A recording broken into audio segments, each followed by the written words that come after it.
जला अस्थियां बारी बारी, चिटकाई जिनमें चिंगारी। जला अस्थियां बारी बारी, चिटकाई जिनमें चिंगारी। जो चढ़ गए पुण्य वेदी पर, जो चढ़ गए पुण्य वेदी पर, लिए बिना गर्दन का मोल। कलम आज उनकी जय बोल, कलम आज उनकी जय बोल। जो अगणित लघुद्वीप हमारे, जो अगणित लघुद्वीप हमारे, तूफानों में एक किनारे।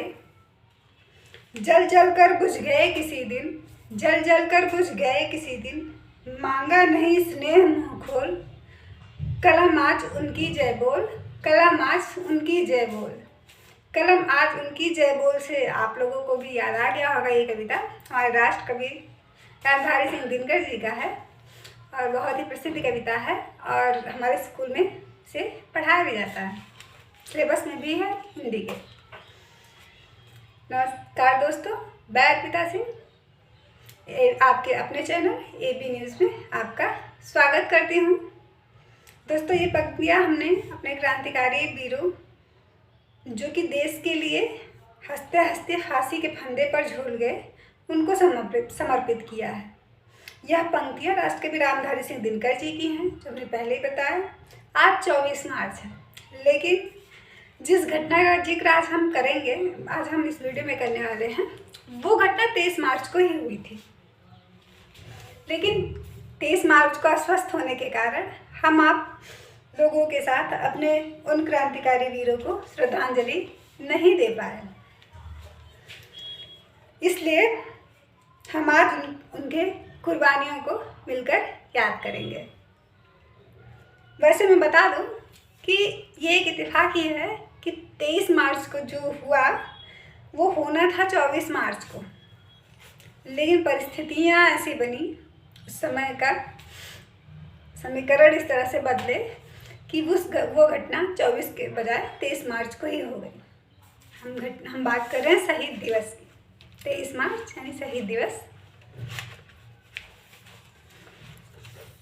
90 वर्ष पूर्व यानी 23 मार्च 1931 को भगत सिंह और उनके साथी राजगुरु और सुखदेव जी को फांसी दी गई थी। देश की आज़ादी के लिए धरती माता के इन वीर सपूतों ने हंसते हंसते फांसी के फंदे को चूम लिया था, इसलिए इस दिवस को शहीद दिवस के नाम से जाना जाता है। और ये सभी बहुत ही कम उम्र के थे। तीनों को 24 मार्च को फांसी दी जानी थी, यानी कि आज के दिन, मगर देश में जन आक्रोश इतना ज़्यादा बढ़ गया कि उसे देखते हुए अंग्रेज़ों ने गुपचुप तरीके से उन्हें फांसी पर लटका दिया और इस फांसी की पूरी प्रक्रिया को गुप्त रखी गई थी। 27 सितंबर 1960 को पंजाब के लायलपुर, जो कि अब पाकिस्तान का हिस्सा है, वहाँ पे भगत सिंह जी का जन्म हुआ था। बहुत छोटी उम्र से ही आज़ादी की लड़ाई में वो शामिल हो गए। 23 मार्च 1931 जिस दिन उन्हें फांसी हुई थी, वो भी तब 23 वर्ष के थे सिर्फ। भगत सिंह को फांसी पर लटका दिया गया था, तब उनकी उम्र 23 वर्ष थी। 1928 में ब्रिटिश पुलिस अधिकारी जॉन सैंडर्स की हत्या करने के लिए उन्हें फांसी की सज़ा सुनाई गई थी। उन्होंने गलती से उसे ब्रिटिश पुलिस अधीक्षक जेम्स स्कॉट समझ लिया था। वो लोग मारने गए थे जेम्स स्कॉट को, बट गलती से मार दिया था जॉन सैंडर्स को। स्कॉट ने ही उस लाठीचार्ज का आदेश दिया था जिसमें लाला लाजपत राय जी की मृत्यु हुई थी, जो शहीद हुए थे। हमने इससे पहले एक वीडियो में हमने लाला लाजपत राय जी की जब बात करी थी, तो हमने आपको बताया भी था कि वहीं पे उनकी मृत्यु हो जाती है और वही ये लोग स्कॉट समझ के ही सैंडर्स को मार देते हैं। भगत सिंह अपने साहसी कारनामों के कारण युवाओं के लिए प्रेरणा बन गए। उन्होंने 8 अप्रैल 1929 को अपने साथियों के साथ इंकलाब जिंदाबाद का नारा लगाते हुए केंद्रीय विधानसभा में बम फेंक दिया। भगत सिंह ने असेंबली में बम फेंके जाने के बाद भी वहां से भागने से इनकार कर दिया, मना कर दिया। भगत सिंह करीब 2 साल जेल में रहे। इस दौरान वह लेख लिखकर अपने क्रांतिकारी विचार व्यक्त करते रहते थे। जेल में रहते हुए भी उनका अध्ययन लगातार जारी रहा। फांसी पर जाने से पहले वो लेनिन की जीवनी पढ़ रहे थे। जब उनसे उनकी आखिरी इच्छा पूछी गई तो उन्होंने कहा कि वो लेनिन की जीवनी पढ़ रहे हैं, उन्हें इतना समय दिया जाए कि वो उस जीवनी को पूरा कर सकें, मतलब पूरा पढ़ सकें। हमारी धरती माता के इतने वीर सपूत थे कि फांसी पे वो जा रहे हैं लेकिन एक किताब पढ़ रहे थे लेनिन की जीवनी। उन्होंने कहा वो लेनिन की जीवनी पढ़ लें, उसके बाद फिर आप उन्हें फांसी दे दीजिए।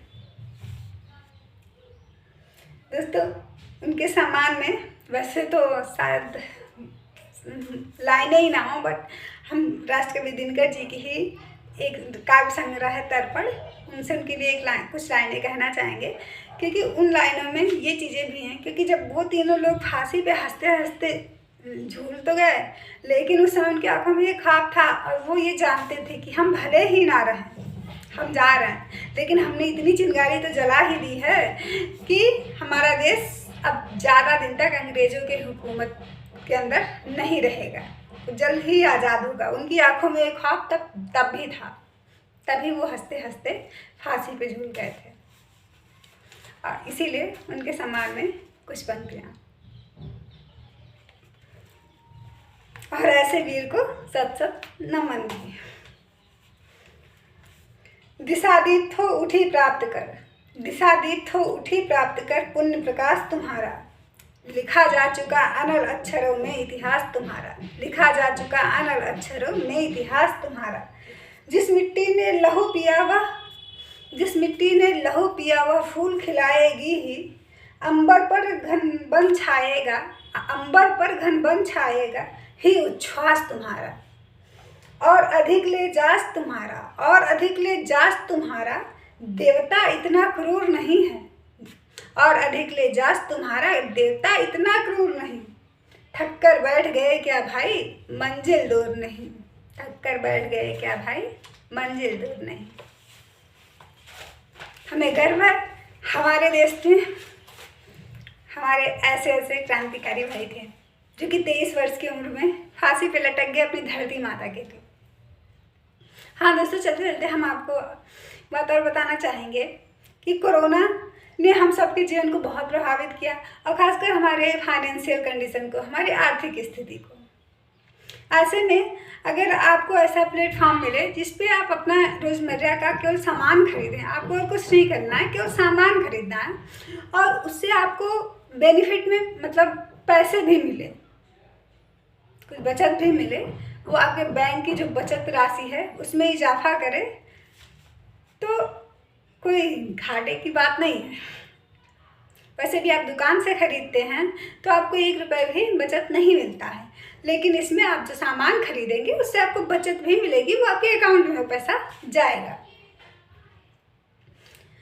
अगर आप इसमें इंटरेस्टेड हैं तो हम वीडियो के नीचे अपना लिंक दे रहे हैं, Facebook, Insta, WhatsApp, contact number, Twitter, आप जहाँ से भी चाहें हमसे संपर्क कर सकते हैं अगर आप इसके बारे में डिटेल जानकारी चाहते हैं। जय हिंद, जय भारत।